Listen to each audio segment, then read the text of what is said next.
아름다운 것에서 추한 의미를 찾아내는 사람은 즐거움을 주지 못하는 타락한 사람이다. 이건 잘못이다. 아름다운 것에서 아름다운 의미를 찾아내는 사람은 교양 있는 사람이다. 이런 사람들에게는 희망이 있다.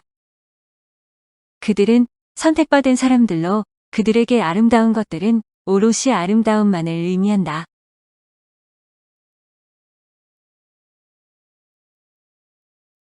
오늘의 늙기 전에 읽어야 할 애정소설 119는 피터 박스홀의 죽기 전에 꼭 읽어야 할 책 1001권에 선정된 아름다움이 가장 중요했던 남자의 욕망과 타락, 오스카 와일드의 도리언 그레이의 초상입니다. 빅토리아 시대 런던의 어느 화실에서 헨리 경은 친구인 화가 바질 호러드라 그리고 있는 초상화를 감상하는데 초상화에 그려진 대단히 잘생긴 청년의 이름은 도리언 그레이입니다. 바질은 그의 아름다움에 흠뻑 빠져 있었는데 헨리 경이 많은 사람들이 볼 수 있도록 전시하자고 하지만 바질은 자신의 영혼의 비밀이 담겨 있는 그림이라 그럴 수 없다고 말합니다. 바질은 한 파티에서 도리언 그레이를 보고 환상에 빠진 적이 있었고 이제는 그림 때문이라도 매일 만나면서 도리언을 숭배까지 하는 지경에 이르렀다고 헨리 경에게 고백합니다. 천성부터 순수하고 아름다움을 지닌 도리언은 바질에게 새로운 방식의 예술을 알려준 존재이며 자신이 발휘하는 예술 정신의 경이로움과 매력의 원천이었습니다. 도리언과 직접 만난 헨리 경도 도리언에게서 젊음의 솔직함과 열정의 순수함은 물론 굉장한 미모에 감탄하는데 도리언도 헨리 경의 모습과 말에 묘하게 끌리는 구석을 발견합니다. 헨리 경은 도리언에게 철학적이고 심미적 사고와 언어를 사용하여 젊음을 예찬하는 동시에 한순간이니 쾌락주의적인 삶을 살 것을 권하고 도리언은 점차 그의 사상과 감수성을 배워갑니다. 그는 완성된 아름다운 초상화를 보고 시간이 가면 늙을 수밖에 없는 현실을 개탄하며 눈물을 흘리는데 자기 대신 초상화가 늙었으면 좋겠다고 상상하는 그에게 베질은 초상화를 선물합니다.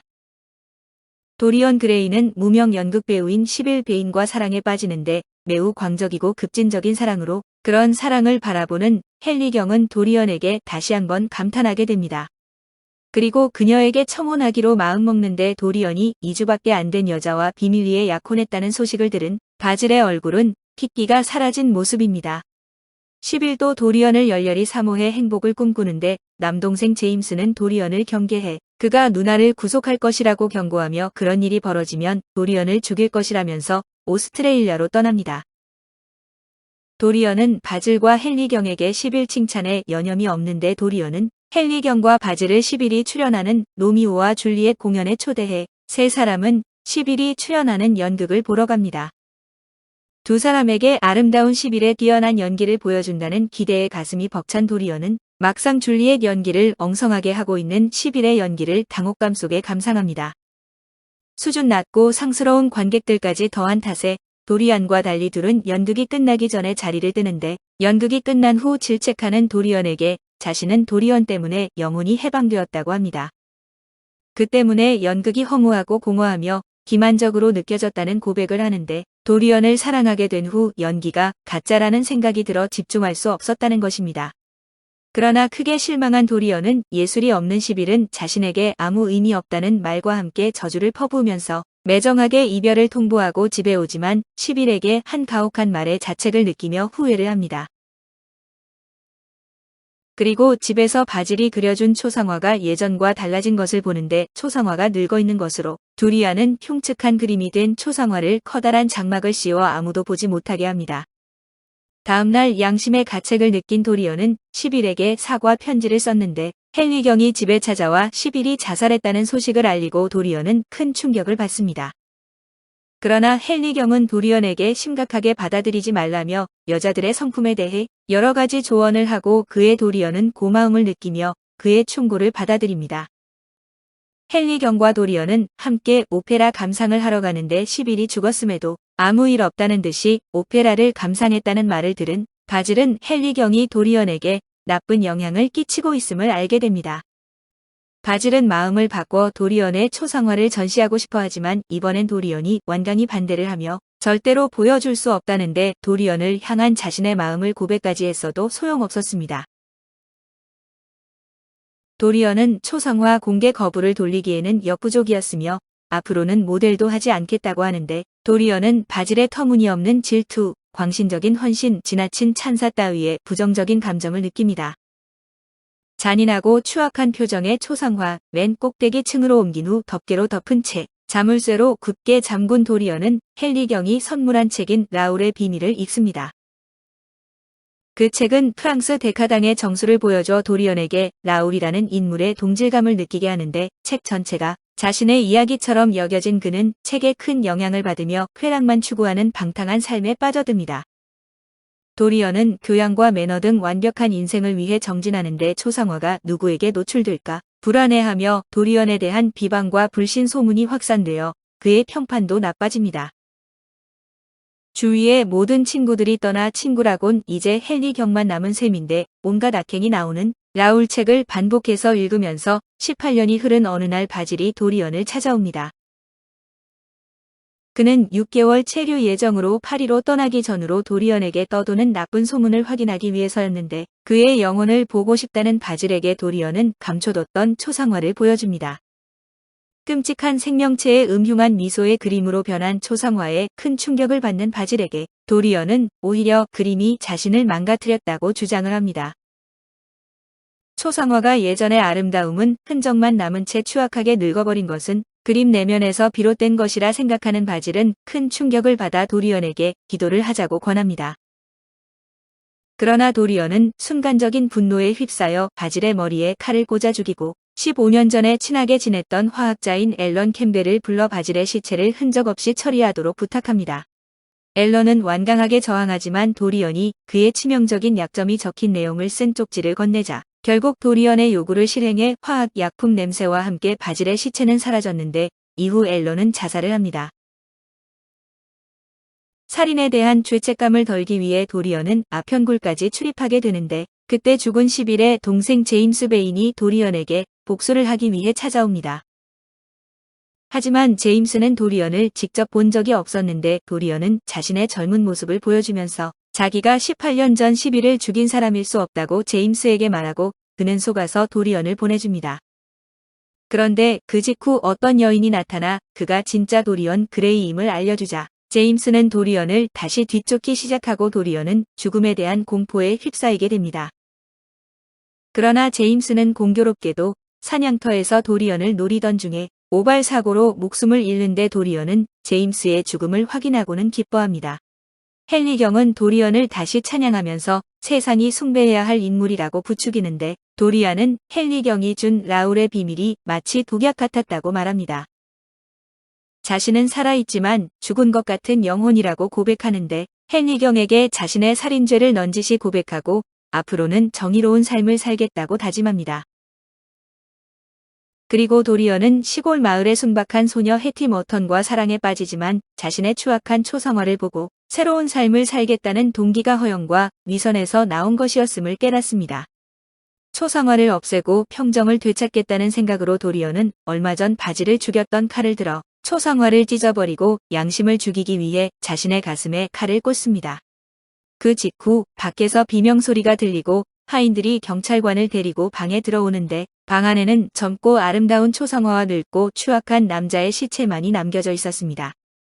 하인들은 손가락에 끼워진 반지로 시체가 도리언 그레이였음을 확인하는데 도리언이 죽었기 때문에 초상화는 예전의 아름다움을 되찾았습니다. 그럼 도리언 그레이의 초상에서 인상 깊었던 구절들을 살펴보도록 하겠습니다. 아름다운 것에서 추한 의미를 찾아내는 사람은 즐거움을 주지 못하는 타락한 사람이다. 이건 잘못이다. 아름다운 것에서 아름다운 의미를 찾아내는 사람은 교양 있는 사람이다. 이런 사람들에게는 희망이 있다. 그들은 선택받은 사람들로 그들에게 아름다운 것들은 오롯이 아름다움만을 의미한다. 도덕적인 책이나 부도덕한 책은 없다. 잘 쓴 책 혹은 잘 쓰지 못한 책, 이 둘 중 하나다. 그뿐이다. 작업실 한가운데에 세워진 이제 위에는 범상치 않은 아름다움을 지닌 청년의 전신 초상화가 놓였고 그 앞에 초상을 창조한 바질 호러드가 바짝 붙어 앉아 있었다. 몇 년 전 그가 호련히 자취를 감추었을 때 사람들은 잔뜩 호기심에 사로잡혀서 실종의 내막을 추측하느라 난리였다. 감정을 담아 그린 그림이라면 전부 모델의 초심화가 아닌 화가의 자화상인 법이야. 모델은 그냥 운에 따라, 상황에 따라 그 자리에 앉아있게 된 것뿐이지. 화가가 드러내는 건 모델의 진면모가 아니야. 색이 담긴 캔버스 위에는 화가 자신이 드러나게 된다고. 나는 이 작품을 전시할 생각이 없어 이 그림 속에 나 자신을 너무 많이 투영했거든. 헨리경은 도리언을 바라보았다. 부드러운 곡선을 그리는 붉은 입술, 맑고 푸른 눈동자, 곱슬곱슬 생기 넘치는 금빛 머리카락, 누가 봐도 아주 매력적인 젊은이였다. 사랑에 충실한 사람은 사랑의 사소한 면밖에 알지 못해. 사랑에 충실하지 않은 사람이라야 사랑의 비극이 무엇인지 아는 거라고. 어떤 사람에게 영향을 미친다는 것은 그 사람에게 자신의 영혼을 주는 것이요. 그렇게 되면 사람은 자신의 생각을 생각하는 게 아니고 자신의 정열로 타오르는 게 아닌 겁니다. 사람이 자신의 삶을 충만하고 온전하게 살려면 모든 감정의 형태를 부여해야 하고 모든 생각을 표현할 수 있어야 하고 모든 꿈을 실현시킬 수 있어야 한다고 나는 믿어요. 아, 젊을 때 당신의 젊음을 깨달으시오. 쓸데없는 것에 귀 기울이거나 희망 없이 실패를 만회하려 발버둥치거나 아니면 무지한 사람들, 평범한 사람들, 저속한 사람들에게 당신의 삶을 내주면서 당신의 황금 시절을 헛되이 낭비하지 마시오. 당신의 삶을 사시오. 모든 경험은 다 나름의 가치를 지니고 있다는 거야. 망가진 삶? 어느 삶이든 성장이 멈출 수는 있지만 망가지지는 않지. 청춘이라는 게 우리가 지니고 있을 만한 가치가 있는 단 하나의 것이니까. 정말 슬픈 일이야. 도리언 그레이가 여전히 자신의 초상화에 시선을 고정한 채 중얼거렸다. 정말 슬픈 일이에요. 나는 나이 들어 끔찍하고 추해질 테니까요. 하지만 이 초상화는 영원히 젊음을 잃지 않겠지요. 이 6월의 어느 날에서 단 하루도 더 늙지 않을 거예요. 서로 반대라면 얼마나 좋을까? 내가 영원히 젊음을 잃지 않는다면, 그 대신 이 초상화가 나이 들어 끔찍하고 추해진다면, 그럴 수 있다면, 그럴 수만 있다면 난 뭐든 바칠 거예요. 그래, 뭐든 바치지 못할 게 없어요. 더할 나위 없이 아름다운 모든 존재의 이면에는 비극적인 그 무엇이 있었다. 누구 하나 눈여겨보지 않는 보잘것없는 꽃 한 송이 피우려고 세상은 그리도 아픈 진통을 겪어야 하는 건가. 도리언, 밀집 빛깔 머리카락을 지닌 여자와는 결혼하지 말게. 헨리경은 담배를 몇 모금 빨고 난 뒤 심드렁하니 말을 내뱉었다. 왜요, 해리? 그런 여자들은 너무 감상적이야. 전 감상적인 사람이 좋던데. 절대 결혼하지 말게. 도리언, 남자는 지쳐서 결혼하는 거고 여자는 호기심 때문에 결혼을 하지. 결국엔 둘 다 실망하게 돼. 우리가 스스로를 비난할 때 우리는 우리 외에 다른 사람은 우리를 비난할 권리가 없다고 느낀다. 우리의 죄를 면제해 주는 것은 사죄가 아니라 고백이라고 느끼는 것이다. 과연 우리가 심리학을 엄밀하고 확실한 하나의 학문으로 만들어 삶을 이루는 작은 샘물 하나하나를 다 밝힐 수 있는지. 하지만 실상은 다르다. 우리는 늘 우리 자신을 잘못 이해하며 더욱이 다른 사람을 이해하는 일은 거의 없지 않은가. 그녀가 마지막 경기를 한 그날 밤, 그렇게 형편없는 연기를 한 이유는 사랑의 실체를 깨달았기 때문이에요. 그녀는 사랑이 실제하지 않는다는 것을 깨닫고 줄리엣이 그랬듯이 죽음을 택한 거예요. 도리언, 자네가 승리를 쟁취하기 위해 싸워야 할 걸세. 그냥 있어도 승리가 자네한테 찾아오겠지만 말이야. 바질, 내가 그런 식으로 얘기하면 도리언이 아마 그 여자와 결혼하고 말걸. 그 친구 분명히 그러고도 남지. 사람이 누가 봐도 바보 같은 짓으로 보이는 걸 행할 때는 언제나 지극히 고귀한 동기가 있는 법이거든. 난 자네가 온 세상이 자네를 존경할 정도의 그런 삶을 살았으면 해. 성공은 강자에게 주어지고 실패는 약자에게 던져지는 것, 이것이 전부였다. 변하든 변하지 않든 그에게 그의 소상화는 자신의 양심을 나타내는 가시적인 상징이었다. 우리가 행복하면 늘 선할 수 있지만 반대로 우리가 선하다고 늘 행복할 수는 없어. 그의 영혼이 흉악에 타락해 가는 것을 굳이 지켜볼 이유가 뭔가? 그는 젊음을 유지할 테고 그러면 그것으로 충분하지 않은가? 게다가 그의 본성이 더 고와지고 섬세해질 수도 있지 않은가? 내가 그린 그림 속에는 사악한 것 하나 없었고 부끄러워할 것이 전혀 없었네. 자네는 나에게 다시는 못 볼 그런 이상적인 존재였다고. 하지만 이건 반인반수의 얼굴이야. 이게 바로 제 영혼의 얼굴입니다.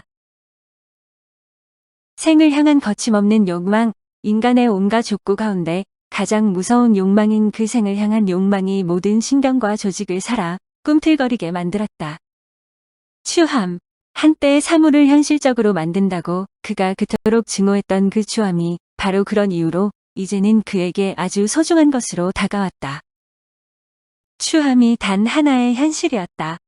거친 말다툼, 혐오스러운 누추한 소굴들, 무질서한 삶이 내보이는 노골적인 폭력, 도둑과 불황자들의 비열함과 천함. 그가 간절한 기도로 그토록 원했던 젊음과 아름다움이 그를 멸망케 했다. 이 둘만 없었더라면 그의 인생은 오점 없는 깨끗한 인생이 되었을 것이다. 그의 젊음은 조롱거리에 불과한 것이었다. 청춘이라는 게 기껏해야 무엇이란 말인가? 젊음이 그를 망가뜨리지 않았는가? 도리언 그레이는 내가 되고 싶었던 존재이고 헨리 워튼경은 사람들이 생각하는 나 자신의 모습이고 바질 호러드는 실제 나의 모습이다. 레이첼입니다. 그럼 제가 소설의 뒷이야기와 작가에 대해 소개를 해드리도록 하겠습니다. 도리언 그레이의 초상. 도리언 그레이의 초상은 1891년에 간행된 영국 세기말 문학의 대표적인 작품인데 주인공 도리언은 작자의 사상적 분신이라고 할 수 있는 헨리 워튼경의 쾌락주의에 촉발됩니다. 악과 권능의 세계에 탐닉하고 여기에서 생기는 추와 노쇠가 모두 그의 초상에 새겨지지만 자신은 언제까지나 아름다움과 젊음을 잃지 않고 계속 죄를 거듭합니다.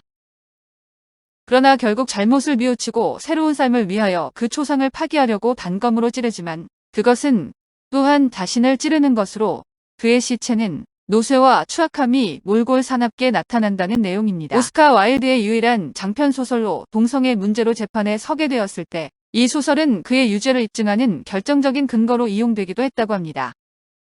작가는 서문에서 도덕적이거나 비도덕적인 책이란 존재하지 않는다며 예술은 모든 것을 표현할 수 있다고 말하는데 소설에서 도리언이 지니고 있는 아름다움은 가장 중요한 소재입니다. 흔히 탐미주의자, 유미주의자라고 불리우는 오스카 와일드가 아름다움에 대해 어떻게 받아들이고 있는지를 엿보게 하는데 헨리는 아름다움은 재능보다 고상한 것이라고 말합니다.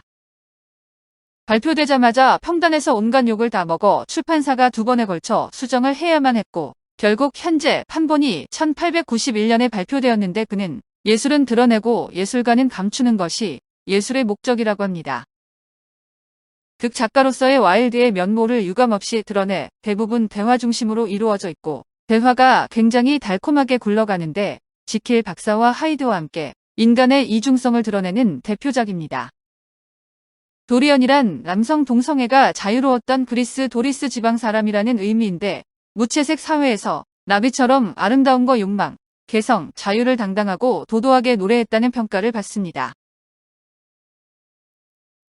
도리언의 정신적 멘토이거나 스승이라고 말할 수 있는 헨리경의 입을 통해 오스카는 심리적이며 철학적인 수사를 마음껏 늘어놓는데 인생에 대한 통찰이 담겨 있으면서도 냉소적 위트가 숨어 있습니다. 오스카 와일드. 오스카 와일드는 1854년 아일랜드 더블린에서 태어났는데 벨벳 재킷과 검은 실크 스타킹을 화려하게 입고 유미주의의 사도를 자처하며 사교계의 총화로 이름을 날렸습니다. 영국 최초로 안과 전문 병원을 세운 아버지는 고전학자였고 어머니는 시를 쓰는 시인으로 부유한 집안의 귀족 생활을 했던 그는 원하는 것은 무엇이든 할 수 있는 환경에서 살았답니다. 옥스퍼드 대학교 시절에 발표한 신 라벤나로 뉴디게이트 문학상을 받았고 시집과 희곡을 집필했는데 존 러스킨과 월터 페이터의 영향을 받았습니다. 1882년 1년 동안 미국을 순회하며 자신의 미학을 설파했고 동화집 행복한 왕자를 출간하며 작가로서 명성을 얻기 시작했습니다. 1890년에 유일한 장편 소설인 도리언 그레이의 초상을 월간지에 게재하며 커다란 큰 논란을 불러일으켰는데 이듬해 동성애적 암시를 대폭 걷어낸 후 새로 단행본으로 펴냈습니다. 그러나 오스카 와일드는 모든 예술은 정말이지 쓸모없다고 선언하며 끝까지 자신의 문학과 예술을 옹호했습니다. 그가 살았던 후기 빅토리아 시대는 엄격해 보이는 도덕주의, 위선적인 진지함과 엄숙함이 대중의 삶을 억누르던 시대였는데 그는 이에 반하는 내면의 자연스러운 본성을 찾고자 했습니다. 1891년 단편집아서 세빌경의 범죄와 석류나무 집을 출간하고 1892년 윈더미어 부인의 부채, 1894년 또 다른 문제작 살로메 등 여러 희곡 작품을 연달아 무대에 올리며 큰 성공을 거뒀습니다. 그러나 이때 젊은 시인인 엘프레드 더글러스 경과의 동성애 혐의로 고소당하면서 파산과 함께 명성을 잃었고 강제 노역형을 선고받은 뒤 수감되게 됩니다. 출소 후에 시집 레딩 감옥의 노래를 자신의 수인 번호로 발표했고 교도소에서 쓴 시면으로부터는 사후에 출간됐는데 프랑스와 이탈리아를 떠돌다 1900년 파리의 한 호텔에서 세상을 떠났습니다. 오스카 와일드의 명예는 사후 거의 100년이 지난 1998년 런던 트라팔가 광장에 오스카 와일드와의 대화라는 이름의 동상이 세워지면서 회복되었고 그의 삶과 문학 세계가 새롭게 조명되고 있습니다.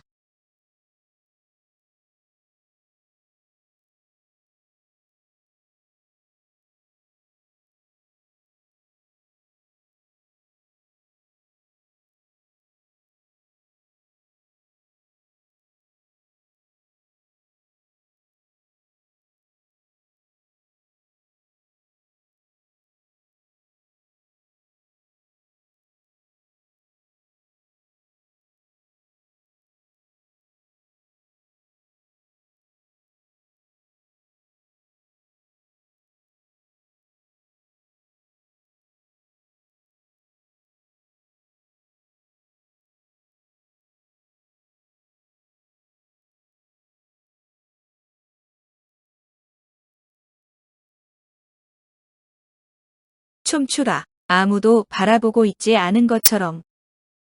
사랑하라. 한 번도 상처받지 않은 것처럼. 노래하라. 아무도 듣고 있지 않은 것처럼. 일하라. 돈이 필요하지 않은 것처럼. 살라. 오늘이 마지막 날인 것처럼.